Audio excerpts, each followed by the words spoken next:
12 years ago, I moved to Vienna, Austria. And I entered a grocery store and I wanted to buy apricots. So I filled up my bag with apricots, and in Austria you put the fruits, the produce into a bag, and then you weigh it. You put a barcode and then you go and pay. So I put the apricots into a bag, then I wanted to weigh it. But on the scale, there were no pictures, there were names. And apricots, German is Aprikose. No, there was no Aprikose. So I thought, oh, maybe these Austrian people don't speak real German, they speak Austrian, and maybe they use another name, but I had no clue on how to find the other name. So I could check on my phone, but I had no signal. I could ask for information. No, I didn't do that.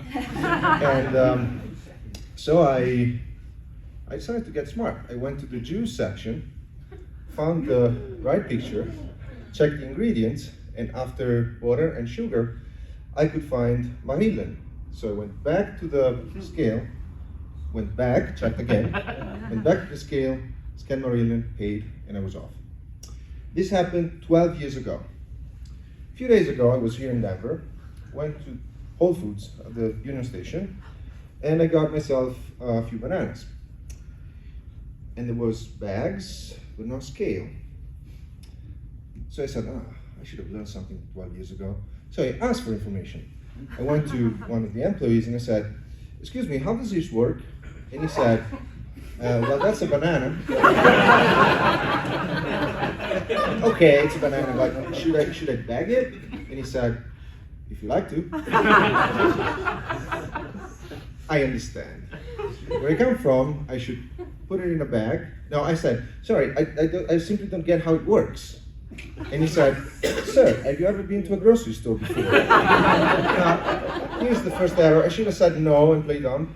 But I said, yes, let me explain you. Where I come from, I'm from Europe. Where I come from, you put the banana into a bag, then you put on a scale, then you put the barcode, and then you pay. And he said, oh, that's not true. I lived in Germany for 3 years, and that's not how they do it.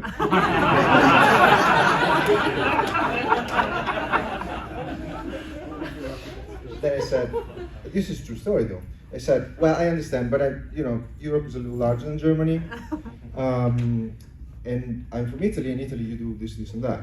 And he said, I don't believe you. and I swear, I was like this, and he said, do you think I would make a fool of myself just to prove a point with you? I said, thank you, I left and I paid. Now, I've been thinking about these two stories because I wanted something fun to tell you, but I also wanted to come up with something at the end. And actually there is a principle between the two. After 12 years, I still remember how smart I was to go to the juice section to pay for those apricots. And after a few days, I still feel a little unease about that conversation because that guy was a little aggressive and I was aggressive too. I mean, I was not really nice. It was not a good interaction. But there's one thing I do not remember at all, which is how much I paid for those fruits in Vienna and how much I paid for my bananas. So when we design products, we just have to remember that people don't remember how much they pay things, but they remember how they feel, why they pay, and why they process. So every time we do something that has drops in the funnel, it's about how people feel when they drop, rather than how much money we were asking for. Well, thank you very much.